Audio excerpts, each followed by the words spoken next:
It's funny, it just kind of hit me right there.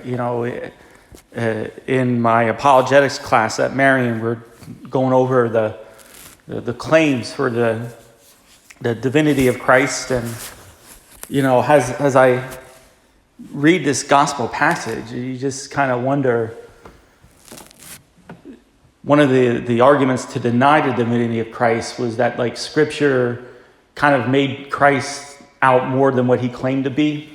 That the apostles fabricated, this great and wise teacher.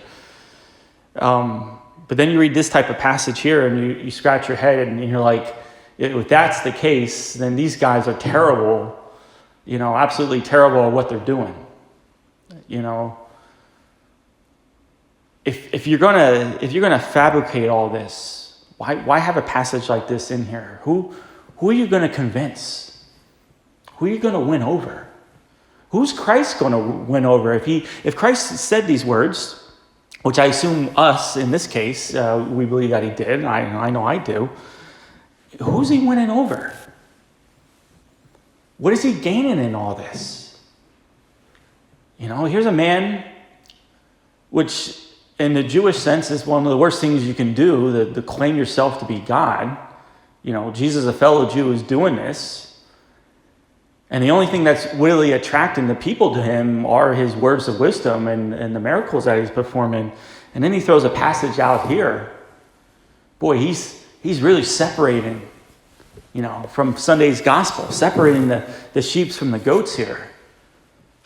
Because I'm sure a lot of people hearing this are going to say, you know what, no thank you.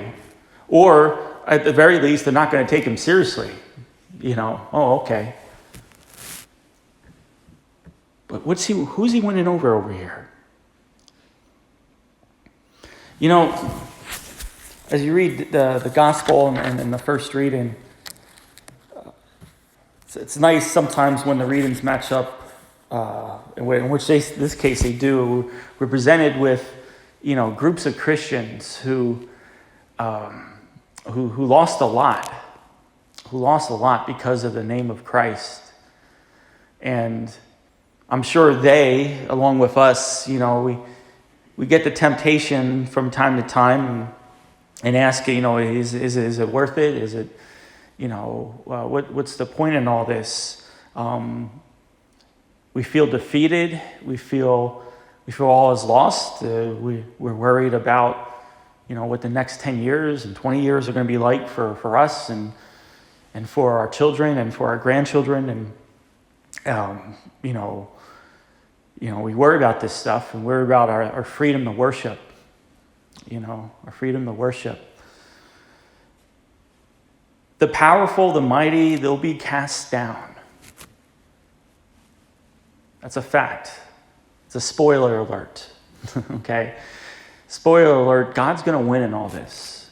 Just in case you're wondering how this story's going to end, It's just life. God, who has the first word in all creation, is also going to have the last word. And what he's calling from us, he's not calling us to a life of comfort, but a life of radical transformation.